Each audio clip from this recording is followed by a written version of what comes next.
할렐루야. 오늘 9월 3일 목요일 날짜입니다. 본문 말씀은 예레미야 27장 1절에서 11절 말씀입니다. 유다의 왕 요시야의 아들 여호와김이 다스리기 시작할 때 여호와께서 말씀으로 예레미야에게 임하시니라.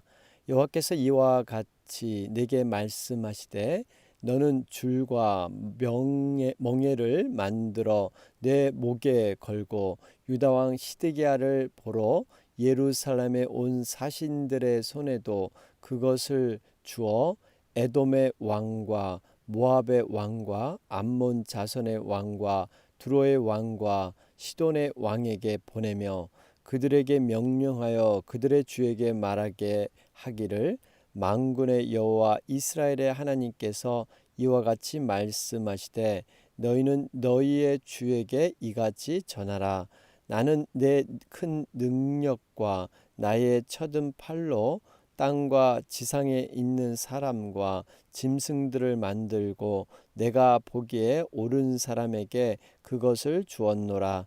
이제 내가 이 모든 땅을 내 종 바벨론의 왕 느부갓네살의 손에 주고 또 들 짐승들을 그에게 주어서 섬기게 하였나니 모든 나라가 그와 그의 아들과 손자를 그 땅에 기한이 이르기까지 섬기리라. 또한 많은 나라들과 큰 왕들이 그 자신을 섬기리라. 여호와의 말씀이니라. 바벨론의 왕 느부갓네살을 섬기지 아니하며 그 목으로 바벨론의 왕의 멍에를 매지 아니하는 백성과 나라는 내가 그들이 멸망하기까지 칼과 기근과 전염병으로 그 민족을 벌하리라. 너희는 너희 선지자나 복술가나 꿈꾸는 자나 술사나 요술가가 이르기를 너희가 바벨론의 왕을 섬기게 되지 아니하리라 하여도 너희는 듣지 말라. 그들은 너희에게 거짓을 예언하여 너희가 너희 땅에서 멀리 떠나게 하며 또 내가 너희를 몰아내게 하며 너희를 멸망하게 하느니라. 그러나 그 목으로 바벨론의 왕의 멍에를 메고 그를 섬기는 나라는 내가 그들을 그 땅에 머물러 밭을 갈며 거기서 살게 하리라 하셨다 하라. 여호와의 말씀이니라 하시니라. 아멘. 우리 계속해서 예레미야 27장을 살펴보게 됩니다. 여러분 예레미야 27장부터 29장은요. 이제 4차 침공 바벨론이 4번 이렇게 걸쳐서 공격하는데 그 이전의 사건을 다루고 있습니다. 특별히 여러분들 어제 말씀을 통해서 예레미야 정말 하나님의 말씀을 가감없이 전했죠. 그로 인해서 죽음을 당할 뻔했지만 정말 하나님은 도움의 손길을 통해서 예레미야를 살려내십니다. 몇몇 장로들이 이러한 것들을 과거의 역사를 증거하고 특별히 사반의 아들 아이감 손에 의해서 이 예레미야를 건져내는 놀라운 하나님의 섭리가 있었죠. 그러면서 오늘은 좀 제가 2가지 정도 여러분들 지식적인 배경을 좀 설명을 해야 이 말씀들이 좀 더 이해가 잘 될 것 같습니다. 여러분 한번 잘 들어보시기 바랍니다. 통일왕국, 이스라엘은 통일왕국이 있었죠. 사울 왕이 처음 왕이 돼서 다윗과 솔로몬에 걸쳐서 한 120년 정도 그렇게 지탱을 합니다. 근데 문제는 솔로몬 말기 때 이젠 두 나라로 분열이 되죠. 남유다와 북이스라엘. 여러분 남유다는 비록 두 지파를 중심으로 이렇게 모였지만 하나님의 백성의 정통성을 끝까지 이어간 나라가 바로 남유다죠. 여러분 남유다는 344년 지속을 했습니다. 반면에 북이스라엘은 208년을 지속을 했어요. 그러니까 BC 930년에 두 나라가 갈리게 됐는데 멸망을 남유다는 586년에 멸망을 했고요. 북이스라엘은 BC 722년 그러니까 BC니까 먼저 북이스라엘이 아수르에 의해서 멸망을 당하게 됩니다. 남유다는 물론 바벨론에 의해서 멸망을 당하게 되죠. 그런데 여러분 이렇게 남유다가 344년을 지탱을 했는데 20명의 왕이 거기에 나옵니다. 북이스라엘은 208년, 130년 정도 이렇게 30년, 40년 차이 나는데 북이스라엘은 19명의 왕이 등장을 하죠. 여러분 이걸 보면 우리가 하나님의 그러한 정통성이 있는 곳은 왕이 오래 지색된 걸 볼 수 있고요. 북이스라엘은 엎치락뒤치락 왕들이 19명이나 짧은 기간에 바뀐 것을 우리는 볼 수가 있습니다. 제가 왕에 대해서 다 일일이 설명드릴 수는 없고요. 물론 이렇게 남유다는 르호보암, 두 번째 왕이 아비야 이렇게 시작해서 쭉 전개되고요. 북이스라엘은 여로보암, 그다음에 나답 뭐 이렇게 쭉 전개되는데 근데 중요한 그 남유다의 왕, 왜냐하면 남유다는 하나님의 그런 정통성을 그나마 그래도 끝까지 이렇게 유지했던 그러한 정통성이 있기 때문에 그 좀 왕들을 조금 살펴보면요. 13대 기억해야 되죠. 히스기야 왕입니다. 29년간 통치를 했습니다. 아주 좋은 왕이었죠. 그런데 안타깝게 14대 그의 아들이 므낫세, 지난번 말씀드렸죠. 55년간 통치했습니다. 악한 왕이 또 통치는 굉장히 길게 했습니다. 12살에 왕이 되었는데 참 므낫세 때문에 이제 본격적으로 이제 남유다가 타락의 길을 걷게 되죠. 15대 바로 왕이 아몬이란 왕입니다. 2년간 통치를 했어요. 물론 아버지의 잘못을 많이 이어서 저질렀죠. 그런데 16대 반전이 일어나죠. 요시야 왕, 16 숫자가 참 의미가 있습니다. 요시야 왕 개혁을 많이 했습니다. 특별히 율법책을 발견해서 유월절, 그 당시까지 유월절을 제대로 지키지 못했는데 요시야 왕 때 그런 유월절을 온전하게 지키는 이런 놀라운 일이 행하게 되죠. 근데 요시야가 왜 중요하냐면요. 16대 요시야 왕입니다. 이때 네 아들이 있었는데요. 그 네 아들이 애굽과 이제 바벨론의 그 국제적인 정세에 의해서 엎치락뒤치락 이제는 4명의 아들 중에 3명의 아들이 왕이 되고 쫓겨나고 잡혀가고 이런 식으로 그 다음에 전개가 됩니다. 여러분 이 애굽과 바벨론 그 당시 때 이 애굽이란 나라는 이미 강대국으로 이렇게 선 나라인데 신흥 강대국이죠. 바벨론. 마치 이것은 지금의 국제 정서와 비슷합니다. 미국이 초강대국으로 지금까지 이렇게 전 세계를 호령했는데 근데 중국이라는 참 나름대로 달러화와 여러 가지 무역으로 미국을 막 대적하려고 이렇게 지금 뛰어들고 있지 않습니까? 이 가운데 이제 한국, 일본 여기서 이제 한국은 중국과 미국의 이런 여러 가지 것들을 보면서 지금 이렇게 움직이고 있죠. 마치 여러분 유다라는 나라가 이랬던 거예요. 바벨론과 애굽 사이에 끼어서 지금 애굽파가 있고 바벨론파가 있고 이런 그 여러 가지 상황들. 그런데 하나님은 바벨론에 분명히 너희들 반기를 들지 말라. 바벨론에 분명히 너희들이 포로가 될 것이다. 이것이 하나님의 예정하심이다. 이렇게 말씀하고 있는 것이죠. 어쨌든 간에 이런 국제 정세에 지금 끼어들었는데요. 여기 보면 이제 17대 왕이 여아하스 3개월 통치했습니다. 가장 짧게 통치한 사람이 여아하스 왕이에요. 그런데 아까 말씀드렸지만 16대 요시야 왕이 중요하다고 그랬죠. 요시야 왕의 4아들이 있었는데요. 3아들만 왕이 됩니다. 첫째 아들은 불행하게도 왕이 되지 못해도 요하난이라는 사람이 첫째 아들이고요. 둘째가 여호야김, 이것을 엘리야김이라고도 하죠. 18대 왕이 됩니다. 18대 왕이 여호야김이 되고요. 세 번째 아들이 시드기야.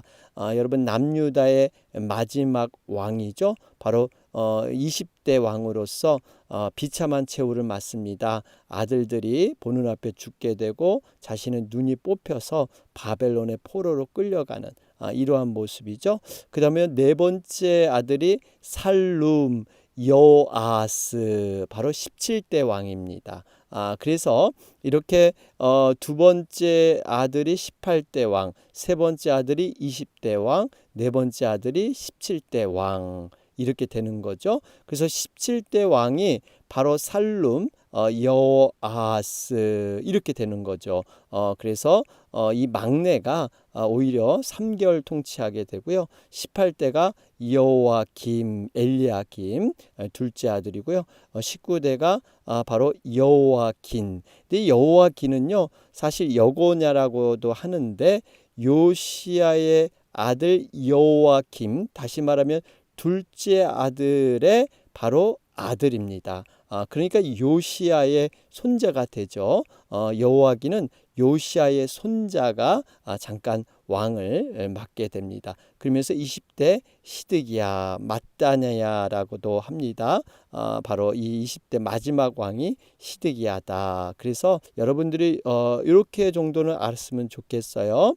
요시야 왕의 세 아들이 바로 왕이 되었다. 17대가 여호아스, 18대가 여호와김, 19대가 여호와긴, 20대가 시드기야. 그냥 참고적으로 여러분이 좀 알아주셨으면 좋겠다 하는 생각이 듭니다. 자, 그러면서 오늘 말씀 우리 보도록 하겠습니다. 오늘 말씀을 보면 27장 말씀, 모든 것은 하나님의 절대 주권에 있다. 우리가 눈으로 보고 우리의 생각 판단보다는 하나님은 만유를 움직이시는 절대 주권으로 모든 것을 일하시는데 그 일하심에 거스름 자는 반드시 하나님에게 항거하는 것, 순종하지 않으면 하나님께 거스르는 것은 반드시 하나님의 심판과 재앙이 있다 하는 것을 우리는 볼 수가 있습니다. 여러분, 우리가 때로는 눈에 보아서 좋은 것, 내 생각의 판단에 옳은 것, 여러분 이것이 하나님께 꼭 옳다 볼 수가 없습니다. 하나님의 뜻은요, 우리의 생각을 항상 뛰어넘으세요. 그렇기 때문에 우리는 하나님의 뜻을 묻고 또 묻고 확인하는 가운데 정말 말씀 안에서 성령의 그 인도한 가운데 하나님의 뜻을 따르는 것, 여러분 이것이 중요합니다. 자, 오늘 2절 말씀에 보면요, 이제 이런 얘기를 해요. 하나님께서 너는 줄과 멍에를 만들어 내 목에 걸고, 그 다음에 이런 사람들에게 이러한 것을 해라 이렇게 말씀하고 있습니다. 물론 이렇게 해서 뭘 해야 되느냐, 5절 이하에 이런 말씀이 그 내용들이 나와 있죠. 그 내용은 뭐냐 하면 바로 6절에 특별히 내가 이 모든 땅을 내 종 바벨론의 왕 느부갓네살 손에 주고 그를 섬기게 했다. 이것이 내 뜻이다.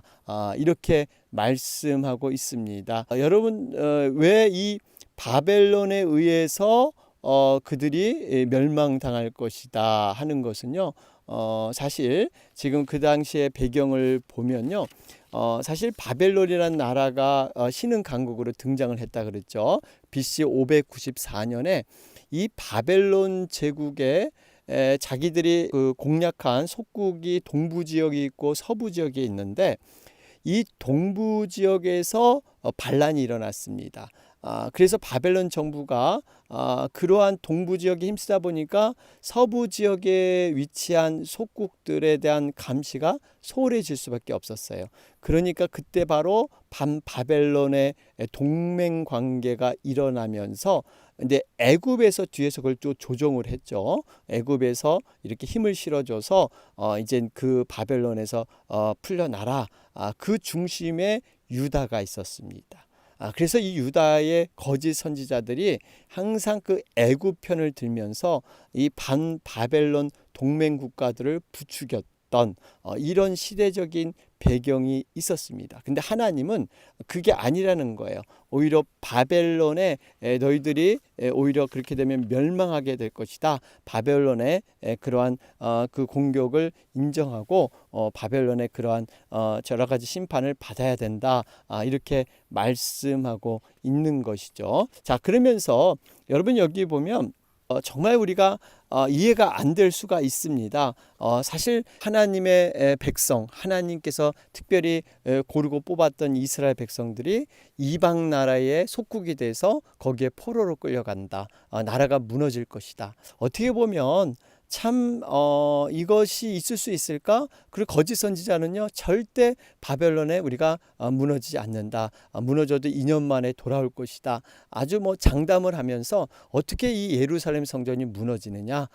우리 애굽이 또 우리가 친하기 때문에 지켜줄 것이다. 뭐 이런 식으로 거짓 선지자들이 유혹을 했죠. 여러분 이것을 보면 우리가 때로는 정말 이스라엘 백성들이 죄악 가운데 거했을 때 하나님의 심판이 채찍이 굉장히 따가울 수가 있습니다. 그런데요, 그런 거 있죠. 우리 요즘은 안 그렇습니다만 학창 시절에 우리 잘못을 하게 되면 이 선생님께서 체벌하는 경우가 있었죠. 그래서 이렇게 매를 맞는 경우가 있습니다. 여러분 이런 경우에 때 그 선생님이 하는 말이 있어요. 너 움직이지 마라. 너 움직이면 다쳐. 이런 얘기를 꼭 합니다. 그리고 나서 이제 이렇게 뭐 몽둥이나 막대기로 때리게 되죠. 여러분 저는 이걸 생각하면서 우리가 잘못을 했을 때 하나님의 사랑의 채찍을 제대로 맞는다면 여러분 이것을 피하려고 그리고 어떻게든지 이렇게 움직이다 보면요 더 다치는 경우가 실제로 있습니다. 손을 댄다든지 그래서 실제로 다치는 경우가 있습니다. 여러분 우리가 잘못했을 때 제대로 하나님의 사랑의 채찍을 맞으면요 그 맞는 자는요 정말 뭐가 돼도 뭔가 된다는 사실이에요. 우리가 피하고 이것을 어떻게 하면 덜 맞을까 이러지 말고 정말 제대로 그 말씀을 그대로 내 말씀으로 받고 우리가 회개하고 나가면 정말 하나님께서 그 영혼을 소생시키시며 반드시 하나님께서 회복시켜서 하나님의 뜻 가운데 두실 줄로 믿습니다. 그러면서 줄과 멍에를 매서 목에 거는 이 상징적인 행위를 지금 예레미야한테 하라고 하죠. 사실 이거의 의미는 바벨론에 이제는 종속돼서 그 멍에를 메고 바벨론을 섬겨야 된다는 것을 이렇게 지금 행위로 보여주고 있습니다. 이게 얼마나 창피하고 정말 불쾌하게 생각할 많은 사람들이 예레미야의 이 예언을 비웃을지도 모릅니다. 근데 사실 이런 예화들이 많죠. 우리 예레미야 13장에 가보면 뱃띠를 유브라데 물가에서 감추었다가 다시 취하는 행동이라든지 18장에는 옹기를 만들고 깨는 과정 뭐 이런 가르침을 실제로 어떤 행동 가운데 행동을 통해서 이렇게 예언의 말씀을 전하게 하는 이런 경우가 있습니다. 왜 이렇게 하나님은 예레미야를 통해서 행동으로까지 예언을 보여주고 계실까요? 이유가 있습니다. 두 가지 이유예요. 하나는 그 당시 사람들의 마음이 그만큼 강팍했기 때문입니다. 하나님의 말씀을 입술로만 증거했더니 도저히 하나님의 말씀을 받으려고 하지 않고요. 깨달으려고 노력하지도 않는다는 거예요. 그렇기 때문에 이런 행동을 통해서 구체적으로 그걸 이렇게 보여주시는 거예요. 이런 의미가 있고요. 또 한 가지는 이렇게 예레미야를 통해서 이렇게 행동으로 한 것은요. 우리가 하나님의 말씀을 입술로만 고백할 것이 아니라 우리의 삶 속에서 행동으로 옮기면서 삶 속에서 그 예언의 말씀을 성취하라는 그런 의미가 있습니다. 여러분 아는 것과 믿는 것이 하나 돼야 된다 그러죠. 여기서 믿는다는 것은 지식적인 경험이나 그런 지식적인 알미 아니라 행함을 통해서 완성되는 믿음입니다. 그러니까 우리가 알고 있다는 것은 믿음을 통해서 완성돼야 되듯이 예레미야를 통해서 바로 이런 모든 예언의 말씀이 삶을 통해서 행동을 통해서 완성되는 줄로 믿습니다. 자 이런 의미에서 바로 이렇게 하라고 하죠. 그래서 이 주변 나라 에돔이나 모압이나 암몬이나 그리고 두로 왕의 시돈 이게 바로 이제 아까 말씀드렸던 서부 지역에 있던 그러한 나라들, 그런 나라들에 대해서 지금 이제 바벨론의 속국이 될 것이다. 이렇게 예언을 하라 말씀하고 있습니다. 그러면서 하나님께서는 항상 어떠한 일을 행하시기 전에 어떠한 사인을 주세요. 우리 이 정말 엘리야에게도 기도했을 때 비가 오는 사인으로 구름 조각을 보내주셨잖아요. 정말 손바닥만한 구름 조각. 여러분, 손바닥만한 구름 조각으로 큰 비가 온다, 감히 상상하지 못하는데, 하나님께서는 어떤 일을 행하고자 할 때 우리 성도들에게 어떤 그러한 분명한 사인을 어떤 모양으로든지 드립니다. 그런데 자, 바로 이 5절부터 7절에도 이제 하나님께서 그 내용들을 이렇게 말씀하고 있습니다. 특별히 여러분 5절 말씀을 보면, 나는 내 큰 능력과 나의 쳐든 팔로 땅과 지상에 있는 사람과 짐승들을 만들고 내가 보기에 옳은 사람에게 그것을 주었노라. 여기 보면요, 하나님께서 지금 큰 능력과 팔로 땅과 지상에 있는 모든 것을 만드시고 그러고 그러한 하나님의 뜻을 그들에게 주었다. 여러분, 창조주 되심, 하나님께서 절대 주권을 갖고 계시다 하는 것을 말씀하고 있습니다.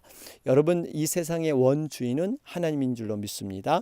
창조주라는 것은요, 여러 가지 의미가 있어요. 우선은 이 땅의 주인이라는 의미가 있죠. 여러분, 만들었으니까 만든 분이 주인이 되십니다. 주인은 이 세상을 통치할 수 있는 이러한 능력이 있고 또 그러한 당연성이 있어요.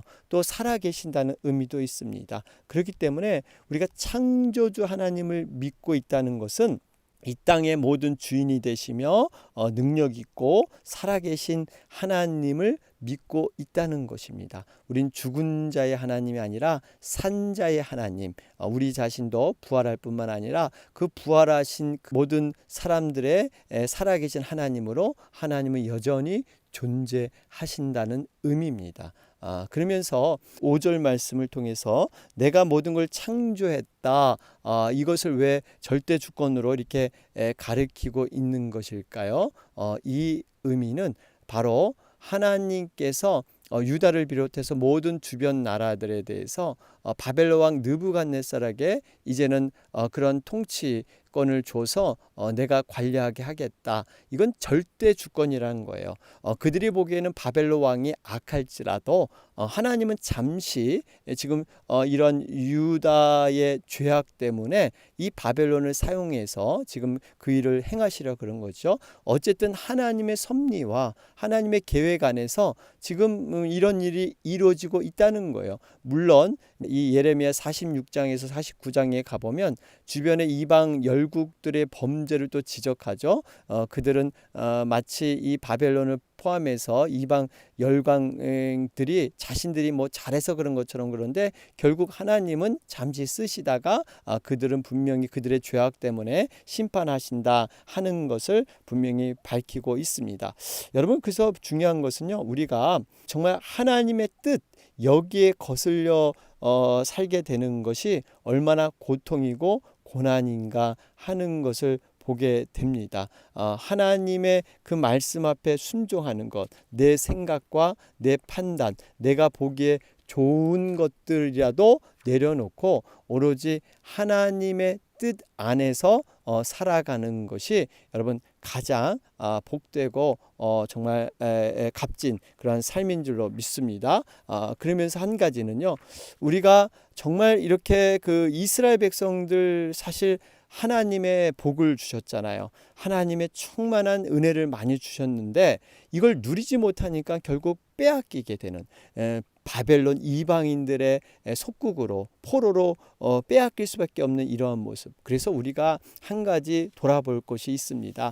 얼마나 사람들은 누리며 사느냐, 얼마만큼 소유하고 성취하고 사느냐, 이것이 모든 성공의 기준이 되고 있습니다. 그것을 보고 부러워하고 올라가고 싶어 하죠. 그러나 어떻게 사느냐, 주어진 복을 어떻게 관리하고 잘 사용하느냐, 이것이 더 중요하다는 사실입니다. 이게 더 중요해요. 우리가 물질 많이 있는 것 좋습니다. 건강한 것 좋습니다. 정말 은사 많은 것 좋습니다.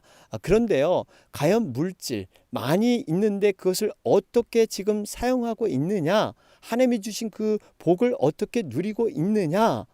여러분, 물질이 많은데 이 가정 내에서 이 물질 때문에 불화 생기고 서로 이 타락하는 길로 정말 이 물질이 사용되고, 여러분, 이것 이것이 정말 이게 지옥이고 이것이 심판이라는 거예요. 신명기는 그렇게 말씀하고 있잖아요. 신명기는 여러분 이 축복과 저주를 나눌 때 여러분 저주라는 것은요.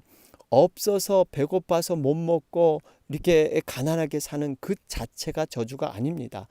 모든 것이 다 갖춰져 있어요. 장가도 가고 집도 마련했고 가수원의 열매도 풍성하고 자녀도 정말 공부를 잘하는 자녀로 키웠는데 그 열매, 이 열매가 내 것에 나에게 아무런 유익이 되지 않습니다. 나와 아무런 내 삶의 행복이 되지 않아요. 남들은 부러워하고 정말 이렇게 정말 좋아하는데 나는 그것이 어떠한 행복으로 이게 다가오지 않습니다. 그러니까 우리가 주어진다고 해서 행복한 것이 아니라 주어진 것을 어떻게 잘 누리느냐. 여러분 이것이 진정한 행복의 키인 줄 믿습니다. 그릇이 되지 않으면요. 우리가 정말 하나님이 주시는 복을 담는 그릇이 되지 않으면 아예 받지 않는 것이 낫다는 거죠. 여러분 그것을 누리지 못하는 것은 이건 심판이고 저주이기 때문에 우리가 받지 못하면 사실 받기 위해서 열심히 기도하고 하나님 앞에 겸손한 자로 서기도 하는데 여러분 이 받았다 그러면 이게 교만해지고요. 그걸 정말 제대로 누리지 못하는 것입니다. 여러분 아무쪼록 우리가 작은 것을 받았던 큰 것을 받았던 여러분 그것이 중요한 게 아니에요. 분명히 우리 이 달란트 비유 아시잖아요. 한 달란트, 우리 두 달란트, 5달란트. 여러분 이것을 비교하자는 것이 아니라 받은 것을 어떻게 잘 활용했느냐. 하나님이 이걸 보시는 거예요. 그렇기 때문에 때로는 여러분 이걸 좀 역설적으로 생각하면요. 하나님은 나에게 참 맞는 분깃도 주시고 맞는 그릇에 합당한 복을 주신다는 거예요. 여러분 그래서 남과 비교해서 너무 그렇게 많은 것을 요구하는 것 이것도 어떻게 보면 모순이라는 겁니다. 그래서 우리가 잘 준비되고 맞는 그릇으로 사용될 수 있도록 여러분 이 그릇을 만드는 과정이 너무나 중요하다 하는 것을 돌아보게 됩니다. 자 그러면서 지금 8절에도 계속해서 이렇게 그 바벨론으로 인해서 너희들이 거기에 항복하지 않고 저항하게 되면 칼과 기근과 전염병으로 그 민족을 벌하리라. 이렇게 경고하고 있지 않습니까? 자 그러면서 이제 9절과 10절에 보면 자 이렇게 예레미야는 참된 하나님의 말씀을 가감없이 그대로 전했는데 9절과 10절에는 거짓 선지자들이 있다는 거예요. 복술가나 꿈꾸는 자나 술사나 요술자가 이르러서 말하기를 어떻게 합니까? 바벨론 왕을 섬기게 되지 아니하리라. 그 말을 하여도 너희는 듣지 말라. 이게 9절의 말씀이에요. 10절에 보면 너희에게 거짓을 예언하여 너희가 너희 땅에서 멀리 떠나게 하며 또 내가 너희를 몰아내게 하며 너희를 멸망하게 하느니라. 결국 거짓 선지자의 말을 듣게 되면 결국 나와 대적하는 것이 되고 나는 너희를 심판할 수밖에 없다. 지금 이렇게 말씀을 하시는 것이죠. 여러분 유다 말기의 거짓 선지자. 사실 사람들은 거짓 선지자의 말을 더 듣기를 좋아했습니다. 왜냐하면 지금 우리 이 이스라엘이 망하지 않고 어떻게 감히 바벨론이라는 나라에 더군다나 예루살렘 성전이 무너지고 예루살렘이 이렇게 공격당해? 이건 말이 안 돼. 여러분 지금 당장은 좋아 보입니다. 그때 말씀드렸지만 여러분 이 예언이 22년 23년 후에 그렇게 결정적으로 이 시드기야 왕 때 일어나지 않습니까? 여러분 그들은 당장 지금 그 말이 더 좋아 보이고 더 달콤해 보입니다. 그러나 하나님의 말씀은 우리의 생각과 우리의 판단을 뛰어넘는다니까요. 그래서 여러분 28장 29장에 가보면 이 거짓 선지자들이 많이 난무하는 것을 볼 수가 있습니다. 예레미야 당시에 이 하냐냐라는 거짓 선지자 예레미야 예언을 반박하고 이렇게 막 나오는 사람도 있고요. 또 29장에 가보면 또 이 아합이라는 아합과 이 마아사의 아들 시드기야 뭐 이런 사람들 이런 거짓 선지자들이 이렇게 등장을 하고 있습니다. 여러분 우리가 이 거짓 선지자 하니까요. 말세 때 나타나는 징조의 하나가 바로 이 거짓 선지자. 거짓 교훈이 진리가 난무하는 것입니다. 이런 말세의 징조가 무엇입니까? 전쟁과 기근과 이러한 난리의 소문이 더하고 사랑이 식어져가고 거짓 선지자가 난무하는 것. 여러분 이러한 것이 분명히 있습니다. 믿는 자의 3분의 1이 거짓 유혹을 당해서 넘어가게 됩니다. 여러분 이게 세상 사람 중에 아니라 믿는 자, 교회를 다닌다고 하는 자 중에 3분의 1이 거짓 가르침에 넘어간다고 합니다. 그렇기 때문에 우리가 얼마나 정말 분별의 영을 가지고 하나님의 진리 앞에 말씀 앞에 바로 서야 하는가. 종말의 때가 가까울수록 이런 일이 더 잦아질 것입니다. 우리가 다시 한번 오늘 말씀 정리하면서 하나님의 말씀 앞에 내 생각과 내 판단과 내 경험을 내려놓고 여러분 하나님의 말씀, 때로는 우리가 이것이 황당하고 당황스럽게 여길지라도 말씀이기 때문에 우리가 그것을 순종해야 합니다. 우리가 다시 한번 이 말씀을 붙들고 각자 적용하며 나아가겠습니다. 오늘 목요일 날짜입니다. 우리 영혼들을 위해서 간절히 기도하는 날입니다. 다 같이 기도하겠습니다.